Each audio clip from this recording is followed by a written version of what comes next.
Hoy presentamos La cabra en dos patas, un cuento de Francisco Rojas González.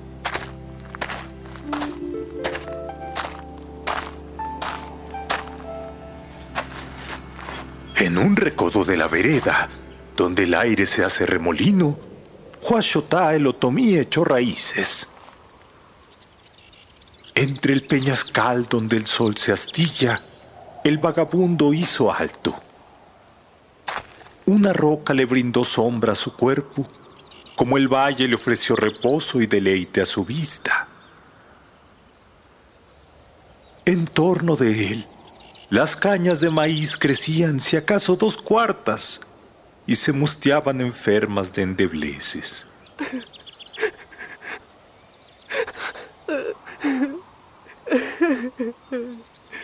Y así, el indio fue testigo impávido de las lágrimas y del sudor vestido sobre la sementera para apagar la sed de los sembradíos y el hambre de los sembradores. Pegado a la roca, aclimatado como los árboles peruleros, viviendo como el maguey sobre la epidermis de un manto calcáreo, Juachotá hacía su vida a un ritmo vegetal. Ofrecía al peregrino una jícara de pulque en los precisos instantes en que las piernas flaqueaban y la lengua se pegaba al paladar. La gratificación por el servicio era modesta, aunque constante. Tanto así que un día del peñasco brotó un techado que era flor del temple, nata del clima. Un techado que se ofrecía a todo el caminante, quien nunca soslayaba la satisfacción de permanecer un ratito bajo su sombra. Con el tiempo y la buena fortuna, al fondo del jacal apareció un armazón de maderos atados con cabos de fibra de lechuguilla y sus huecos cubiertos con botellas de etiquetas policromas.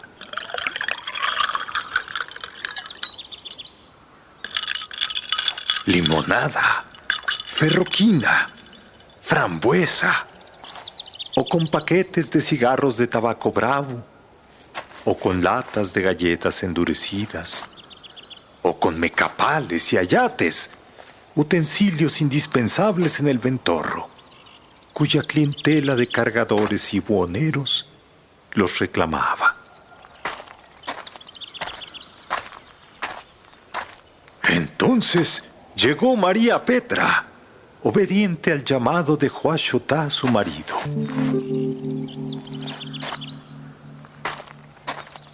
Una tarde, de entre los peñascos, como un hongo surgió la mujer. Venía fatigada. Sobre su frente caían madejas negras de pelo. Su cuerpo trasudaba la manta que lo cubría. Los pies endurecidos se montaban alternativamente uno sobre el otro, buscando descanso.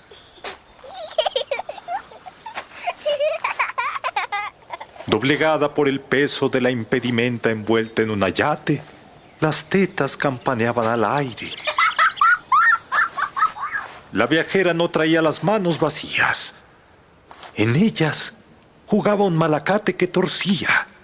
Torcía siempre un cordel que acariciaba pulgar e índice el hilo de ixtle, que es urdimbre y estrama en la vida india. Juachotá salió a su encuentro y tuvo para ella palabras de bienvenida. Luego preguntó por algo que no veía. Ella, haciendo una mueca, se descargó y del bulto extrajo un atado del que brotaban bágidos. A poco, Juachotá acariciaba a la hija desmedrada y feucha, María Agrícola. La madre, sin osar mirarlos, sonreía. La grieta donde se encajaba la vereda se fue ensanchando al paso del atajo de los años. La venta de Juachotá había crecido y cobrado crédito. caminante que pasaba por aquella vía huraña, caminante que detenía su paso en el tenducho para echar al gaznate un trago de aguardiente o para refrescarse con una tinajilla de pulque.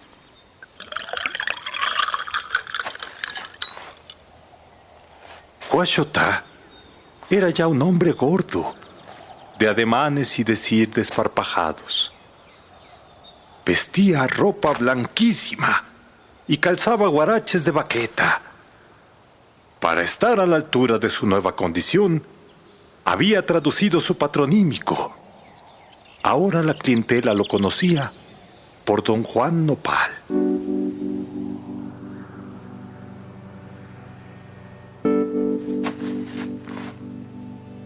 En cambio, María Petra se angostaba en las duras labores de puerta adentro, en lucha eterna con los pétreos cachivaches que formaban el menaje doméstico.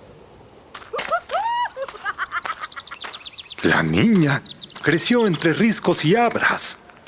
Sus carnes cobrizas asomaban por entre los guiñapos que vestía.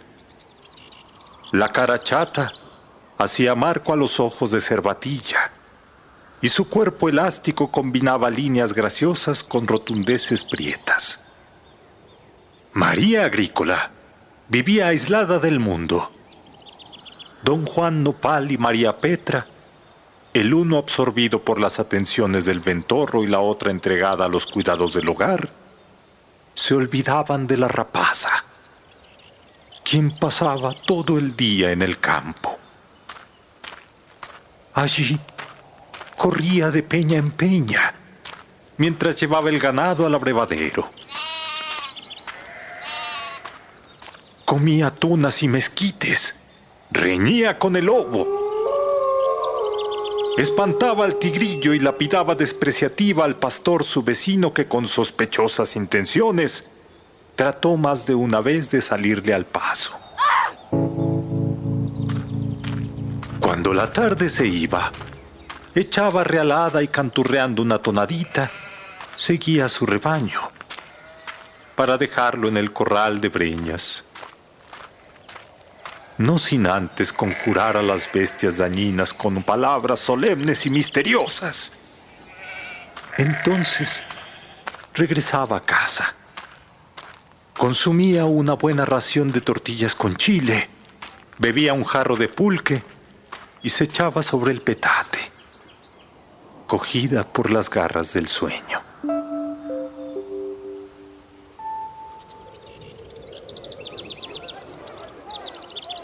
La clientela de don Juan Nopal iba en aumento. Por la venta desfilaban los caminantes, arrieros de la sierra, mestizos jacarandosos y fanfarrones que llegaban hasta las puertas del tenducho. Mientras afuera se quedaban pujando al peso de la carga de azúcar, de aguardiente o de frutas del semitrópico, las acemilas sudorosas y trasijadas. Aquellos favorecedores charlaban y maldecían a gritos, comían a grandes mordidas y bebían como agua los brebajes alcoholizados. Y así, a la hora de pagar, se portaban espléndidos. El tenducho también era visitado por indios que cargaban en propios lomos el producto de una semana entera de trabajo. 2 docenas de cacharros de barro cocido, destinados al tianguis más próximo. Ocupaban aquellos tratantes el último rincón del ventorro. Ahí aguardaban dóciles la jícara de pulque que bebían silenciosamente.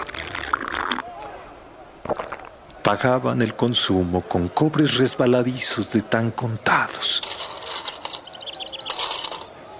para irse presto con su trotecillo sempiterno. También llegaban los otomíes, que en plan de pagar una manda, caminaban legua tras legua, llevando en andas una imagen a la que escoltaban 10 o 12 compadritos, los que por su cuenta arrastraban una ristra de críos, en pos del borrico cargado con 2 botas de pulque cada vez más ligeras ante las embestidas de los sedientos. Entonces, los cohetes reventaban contra el cielo.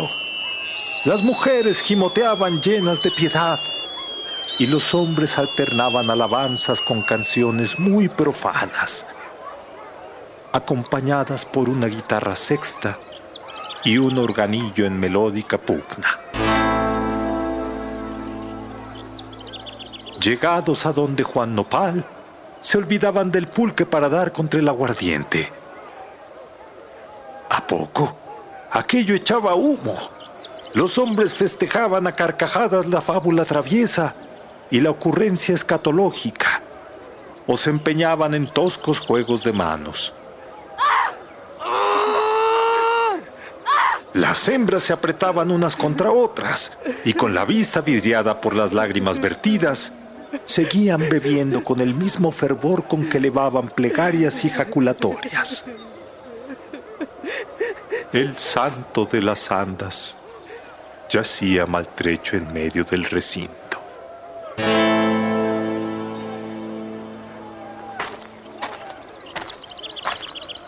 O la caravana que acompañaba a un cadáver de 3 días, encaramado sobre los hombros de los deudos que íbanse turnando periódicamente a un cadáver que había trepado montañas, atravesado valles, vadeado ríos y oscilando entre la negrura de los abismos, con afán de cortar la distancia medianera entre el pueblito perdido en la sierra y la cabecera del municipio donde el derecho de panteones constituía el tributo más productivo.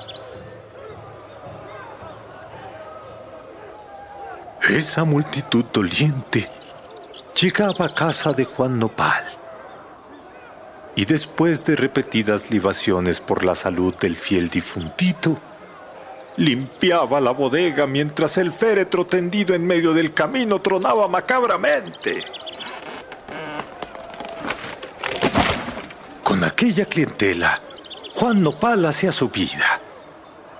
La paz cubría el techo del hogar montero.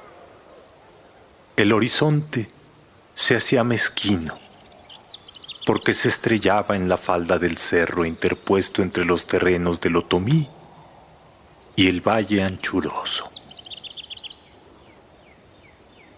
Cuando aquella pareja instaló su tienda de campaña frente al ventorro de Juan Nopal, este, sin saber por qué, sintió hacia los recién llegados una gran simpatía. El hombre era de un color blancucho, prominente de abdomen y movimientos un poco amanerados. Usaba lentes, como aquellos tipos que tanto hacían reír al indio cuando los miraba retratados en los periódicos que casualmente llegaban a sus manos.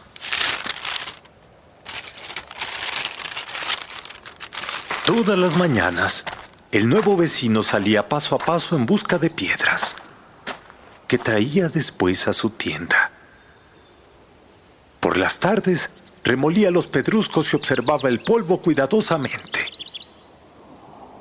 Ella era una joven delicada y tímida.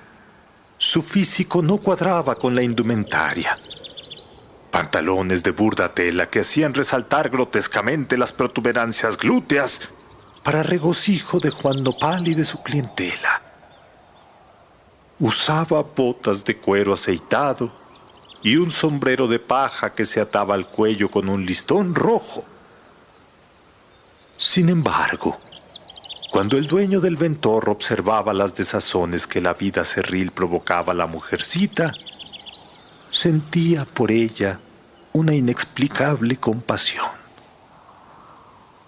El hombre parecía más acostumbrado a las molestias de la rusticidad. Iba y venía con pasos inalterables. En ocasiones, cantaba con voz ronca y potente, algo que a Juan Nopal le parecía muy cómico. Las actividades del extraño tenían intrigado al indígena. Los arrieros serranos le dijeron que por las botas, por los pantalones bombachos y el sombrero de corcho, se podía sacar en claro que el vecino era un ingeniero. Desde ese día, Juan Nopal señaló al hombre de la casa de campaña con el nombre de ingeniero. Una tarde, María Agrícola llegó sofocada. Viejo, Dijo al padre en su lengua.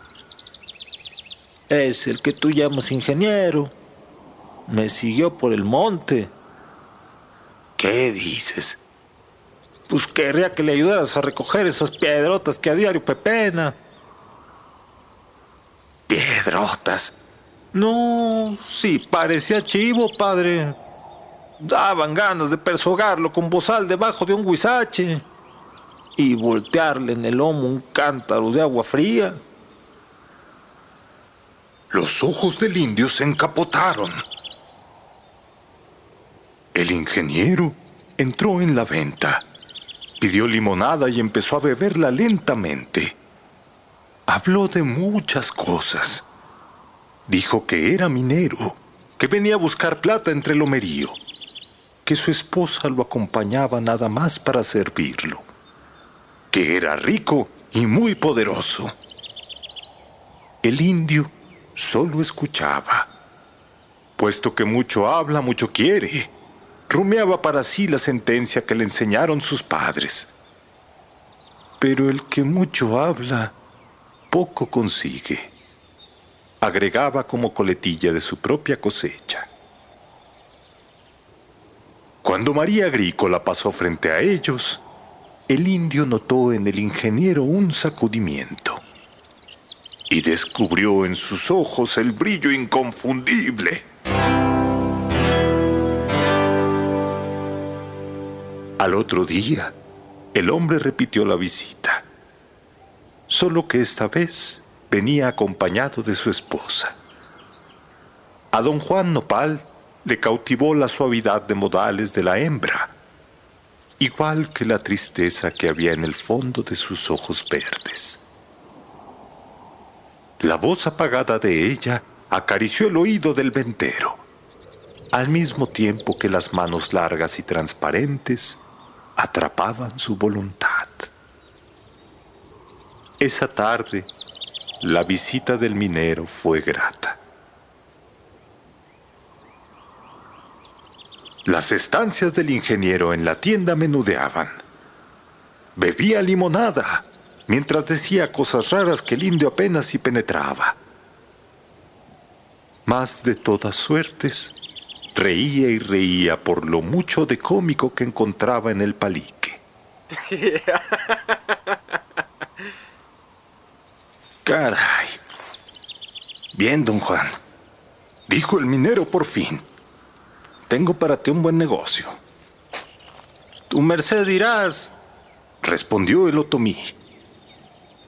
A ver, está muy caro el ganado por acá. ¿Cuánto, por ejemplo, sale costando una cabrita? no, pues el ganado en esta tierra no se vende.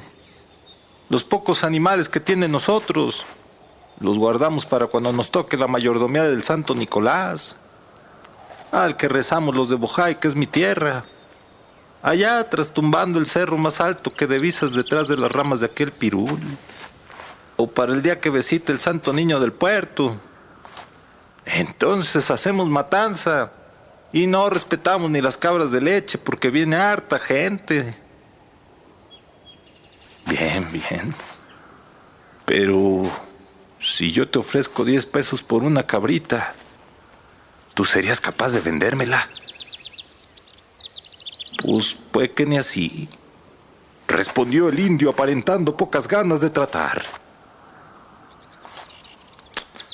10 pesotes, hombre. Nadie te dará más. Porque lo que yo quiero pagar más bien es un capricho. Don Juan no respondió, pero hizo una mueca que de tan equívoca, cualquiera la hubiese tomado por una aceptación. Sí, mira, hay entre tu ganado una cabra que me gusta mucho. tanto que ya ves el pago que ofrezco por ella.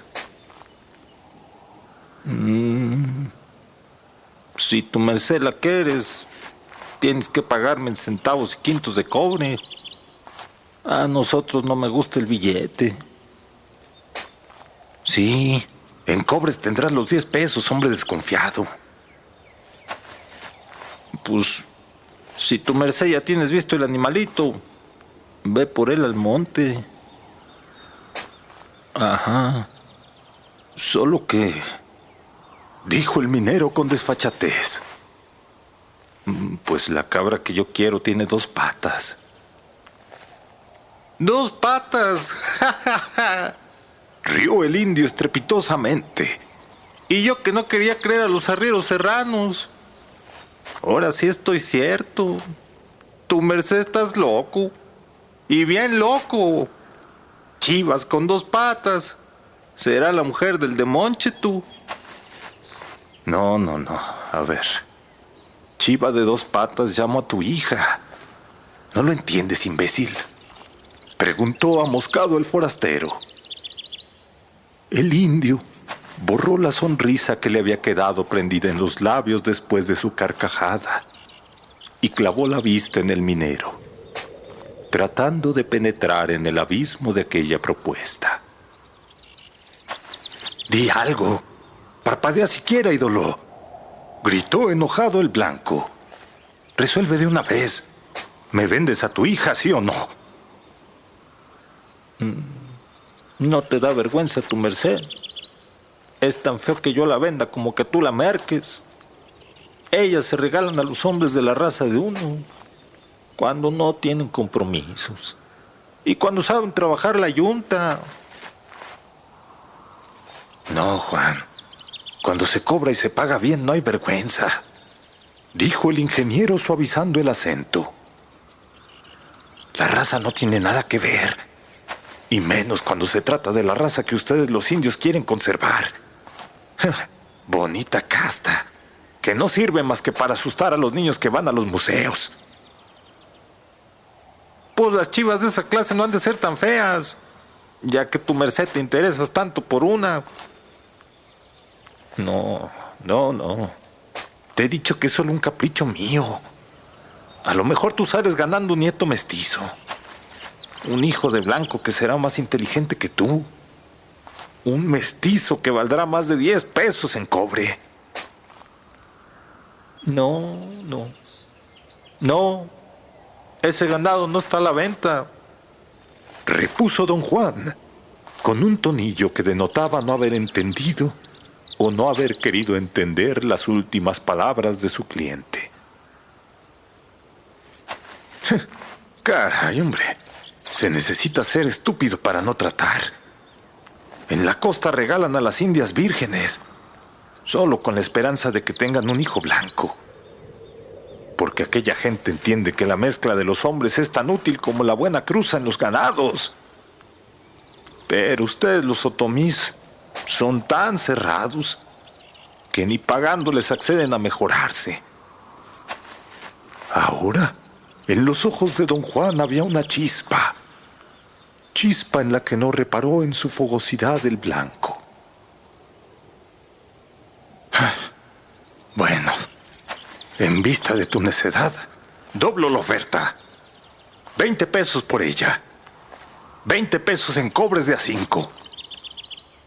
Mira, no me la voy a llevar, porque las criadas en la ciudad son inútiles y puercas. Solamente quiero que le digas que se bañe y que la aconsejes para que no sea mala conmigo, que no me arañe, que no me tire patadas. Después te la dejo. No pago más que el silencio, porque a mí no me convendría que nadie se enterara, ¿sabes? Dijo esto mientras miraba hacia la tienda de campaña, donde la mujer blanca recosía ropa sentada cerca de la puerta. No, tu merced es mala gente. Ya te digo que por ahí no le entro. Y de paso, pues pagas tan pocos fierros. 25 pesos en cobres. En cobre. ¿Oíste? Ofreció terminantemente el comprador. Ay, te voy a enseñar a tu merced a tratar ganados, dijo pachorrudamente el otomí, mientras sacaba una bolsa gruesa del cajón del mostrador. Mira, aquí hay 100 pesos en cobre. Y como yo creo con tu merced que las cruzas son buenas, quisiera yo también mejorar mi casta. Pero la mía, no la ajena. 100 pesos que te doy por tu mujer. Tráemela. Yo no pongo condiciones. Aunque me arañe, me muerde y me patee, yo no pago el silencio. Ese te lo doy de ribete. Puede tu merced contarlo a todo el mundo si quiere. Tampoco te pido que la bañes. Déjamela así. Entonces, el que permaneció en silencio fue el ingeniero. Es más, tu merced te la llevas. A mí aquí en el monte no me sirve. Capaz de que se quebre. Tu merced cargas con ella. Pero eso sí, con la garantía de que pronto tendrás un mestizo bonito y trabajador que te diga papá. Son buenas las cruzas de sangre, pero lo mejor de ellas es que se pueden hacer lo mismo de macho a hembra que de hembra a macho. ¿O qué opinas, tu merced? Pero esto es bestial. Se te ha soltado la lengua, ídolo. Resuelve luego, continuó Juan. Porque yo cuando me alboroto luego me da por retosar. 100 pesos en cobres. Ninguna te dará más. Porque está tan canija. Si apenas con su peso levanta la vara de la romana. No merco ni la carne ni el pellejo. Solo te compro a tu merced el modito de ella. Ahora que si no te gusta ese trato, tengo otro que proponerte. Tú dirás. La mirada de ambos coincidió entonces en un solo punto. 4 ojos se clavaron en un machete que colgaba del mostrador al alcance de la mano del indio. 100 pesos por un modito, señor ingeniero, repitió con retintín don Juan. En su boca había una sonrisa que rivalizaba en frialdad con la hoja de acero. A la mañana siguiente, don Juan Nopal se sorprendió de no encontrar frente a su casa la tienda de campaña del ingeniero. Había sido desmontada precipitadamente antes de medianoche. El amanecer había sorprendido a los fugitivos blancos en la cumbre del Cerro del Jilote. María Agrícola, irguiendo el cuerpo fino y flexible como las armas de los flecheros, dejaba que el aire revolviera el negror de sus trenzas, mientras veía cómo una polvadera se alzaba por allá, cerca de la barranca del Cántaro, punto cercano a la vía del ferrocarril. Fin. Si te ha gustado el relato, suscríbete y comparte. Gracias.